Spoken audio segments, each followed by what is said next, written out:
So today I'm going to change an ordinary raincoat into an easy Trinity costume.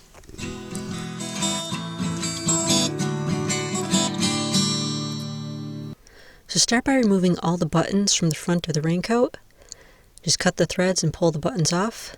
You probably want to save those for later for another project. Do that all the way down the front of the coat so that your coat is plain. And then you want to take a zipper. You want this to be a short zipper. And you want to mark out with a pin right about a little over where your bust line starts. And then it'll go down to about where your waist starts.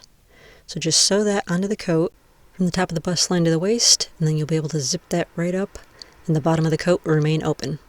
So then put the coat on inside out, zipped up. And you just want to measure from the sleeve into where your body starts and put a pin there.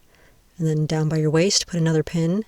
And then down a little farther. You want to go down at an angle, because if you pull it up too tight, then you look like a Civil War belle. I declare!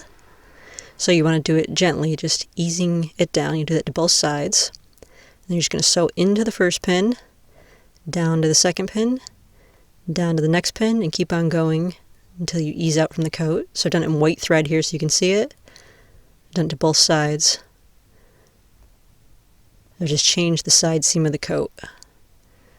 And it just kind of tapers down so that it's much tighter at the waist area.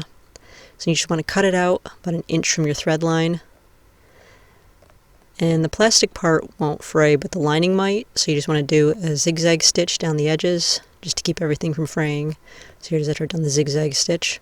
You'll do that all the way down all the cut lines that you made. And then you may find that if a piece gets bent when you're sewing it, some of the outside may get sucked into the thread line and then you get these weird little ridges in it. So I had to take a few of these out and go back. So you want to be careful of that when you're doing it. So then her tank top and pants were leather, but I just used a regular set that I had since they're mostly hidden by the coat anyway. Then I had a pair of boots and some shades.